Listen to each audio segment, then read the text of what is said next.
berbagai keajaiban yang tak pernah dibayangkan manusia. Salah satunya adalah fenomena sungai yang berada di bawah lautan. Fenomena ajaib ini terletak di semenanjung Yucatan di Meksiko. Sungai bawah laut ini ditemukan oleh seorang fotografer profesional asal Rusia bernama Anatolin Beloshin. Anatoli yang memang gemar mengabadikan pemandangan bawah air, menemukan fenomena ajaib ini tak kalah menyelam di perairan Cenote Angelita. Daerah mirip sungai yang ia temukan ini lengkap dengan pohon, daun-daun berguguran, dan juga aliran air. Foto-foto yang ia sebarkan pun menggemparkan dunia. Karena pemandangan yang sangat menakjubkan ini, para penyelam pun berfoto dengan berbagai pose layaknya di sebuah sungai, seperti contohnya memancing. Namun sebetulnya, apakah yang menimbulkan adanya fenomena sungai di bawah laut di perairan Cenote Angelita ini? Cenote dalam bahasa suku Maya adalah dezonot, yang berarti sebuah lubang atau gua bawah tanah yang memiliki air. Sedangkan Angelita berarti malaikat kecil. Jadi Cenote Angelita berarti gua malaikat kecil. Selain Cenote Angelita, di semenanjung Yucatan terdapat cenote-cenote lainnya seperti Cenote Actunha, Cenote Calavera, dan yang lainnya. Formasi gua-gua ini terhubung dengan laut dan terbentuk sekitar 6.500 tahun yang lalu. Pada abad ke-20, ketika penyelaman dan penjelajahan gua menjadi populer, cenote-cenote ini pun menarik perhatian para penjelajah.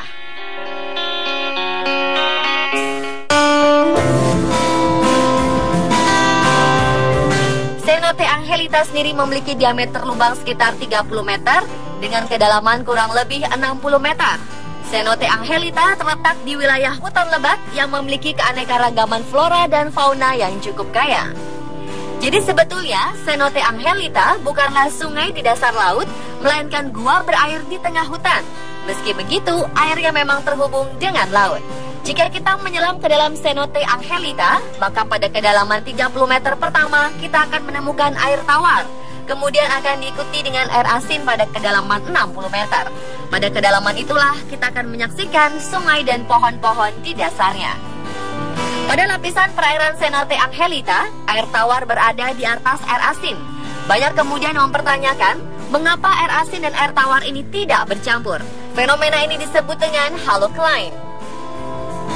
Halocline adalah sebuah zona vertikal di dalam laut di mana kadar garam berubah dengan cepat sejalan dengan perubahan kedalaman. Perubahan kadar garam ini akan mempengaruhi kepadatan air sehingga zona ini berfungsi sebagai dinding pemisah antara air asin dan air tawar. Air asin memiliki kepadatan yang lebih besar dibandingkan air tawar. Ini membuat ia memiliki berat jenis yang juga lebih besar. Karena itu wajar kalau air tawar berada di atas air asin. Ketika kedua jenis air ini bertemu, ia akan membuat lapisan halocline yang berfungsi menjadi pemisah antara keduanya. Peristiwa ini cukup umum terjadi di gua-gua air yang terhubung ke laut seperti cenote. Perbatasan antara air asin dan air tawar atau halocline pada Cenote Angelita berada pada kedalaman 33 meter. Dalam kasus cenote ini, air tawar di permukaan berasal dari air hujan. Sebuah percobaan mudah bisa dilakukan dengan menuangkan air tawar ke dalam air garam secara perlahan-lahan. Lapisan halocline akan tercipta sehingga air tawar tidak akan bercampur dengan air asin yang ada di bawahnya. Pada Cenote Angelita, halocline ini merupakan lapisan keruh menyerupai kabut atau awan yang hampir tidak bisa ditembus oleh sinar matahari. Di bawah lapisan ini kembali ditemukan air asin yang memiliki temperatur lebih hangat sekitar 2 derajat dibanding dengan lapisan di atas halocline. Jadi, sungai di bawah laut ini sebetulnya bukanlah sungai yang sebenarnya, melainkan hanya ilusi. Lapisan mirip sungai tersebut sebetulnya adalah halocline itu sendiri yang mengandung hidrogen sulfida. Lapisan halocline berwarna coklat ini membentuk kabut atau awan tebal yang membentuk ilusi sungai. Lapisan hidrogen sulfida terbentuk akibat pohon-pohon atau organisme yang membusuk di dasar cenote. Selain karena aktivitas bakteri pembusukan, gas ini juga bisa dihasilkan oleh aktivitas gunung berapi. Belum ada laporan yang menyebutkan bahwa ada penyelam yang mengalami gangguan keracunan atau kecelakaan oleh lapisan ini. Namun dalam kadar yang tinggi, gas ini berbahaya bagi manusia karena bisa mengganggu beberapa sistem dalam tubuh manusia. Jadi lapisan halocline yang dianggap misterius oleh beberapa kalangan sebenarnya merupakan fenomena alam kawasan karst yang wajar namun unik. karena sangat jarang dijumpai di tempat lainnya di dunia ini.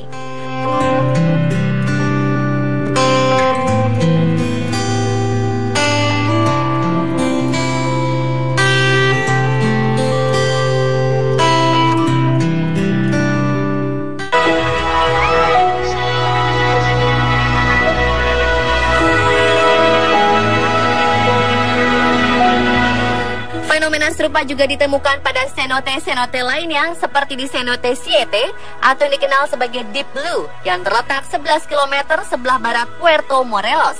Pada kedalaman 30 meter juga ditemukan lapisan halocline hidrogen sulfida dalam konsentrasi yang jauh lebih tinggi sehingga dapat melepuhkan atau membakar kulit manusia. Oleh sebab itu, cenote ini berbahaya sebagai objek penyelaman tanpa dilengkapi dengan peralatan pelindung yang memadai. Sementara itu, pohon-pohon yang ada di dasar Cenote Angelita memang sekilas bagaikan pohon-pohon yang tumbuh di pinggir sungai. Belum lagi ditambah dengan daun-daun berserakan di bawahnya. Namun pohon tersebut adalah pohon-pohon yang mati dan tenggelam di dasar cenote. Cenote Angelita terletak di tengah hutan. Jadi banyak batang pohon serta daun-daun yang jatuh dan tenggelam hingga ke dasar cenote. Sementara itu, pulau yang dideskripsikan oleh Anatoly merupakan tinggian morfologi di dasar cenote yang kebetulan posisinya lebih tinggi dari lapisan halocline. Jadi Cenote Angelita bukanlah sungai di bawah laut, melainkan ilusi yang diciptakan oleh adanya halocline.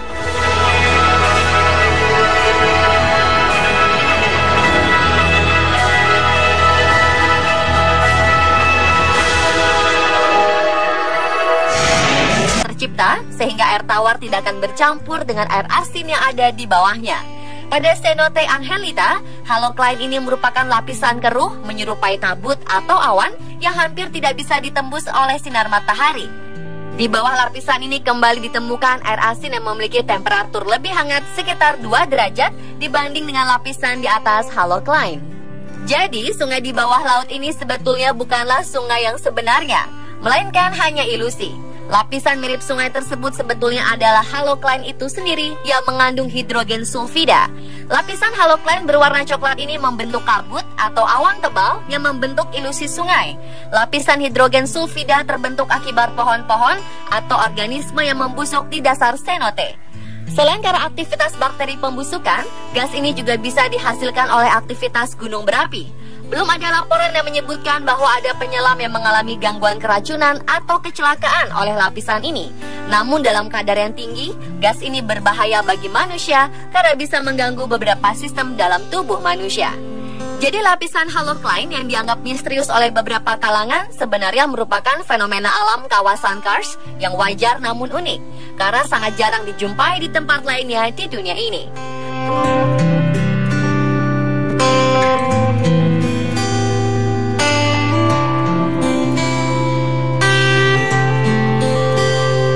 Cenote. Perbatasan antara air asin dan air tawar atau halocline pada Cenote Angelita berada pada kedalaman 33 meter. Dalam kasus cenote ini, air tawar di permukaan berasal dari air hujan. Sebuah percobaan mudah bisa dilakukan dengan menuangkan air tawar ke dalam air garam secara perlahan-lahan. Lapisan halocline akan tercipta sehingga air tawar tidak akan bercampur dengan air asin yang ada di bawahnya. Pada Cenote Angelita, halocline ini merupakan lapisan keruh menyerupai kabut atau awan yang hampir tidak bisa ditembus oleh sinar matahari. Di bawah lapisan ini kembali ditemukan air asin yang memiliki temperatur lebih hangat sekitar 2 derajat dibanding dengan lapisan di atas halocline. Jadi, sungai di bawah laut ini sebetulnya bukanlah sungai yang sebenarnya, melainkan hanya ilusi. Lapisan mirip sungai tersebut sebetulnya adalah halocline itu sendiri yang mengandung hidrogen sulfida. Lapisan halocline berwarna coklat ini membentuk kabut atau awan tebal yang membentuk ilusi sungai.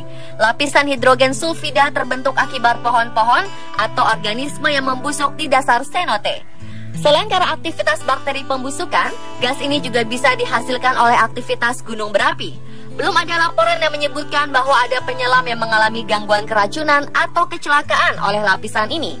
Namun dalam kadar yang tinggi, gas ini berbahaya bagi manusia karena bisa mengganggu beberapa sistem dalam tubuh manusia.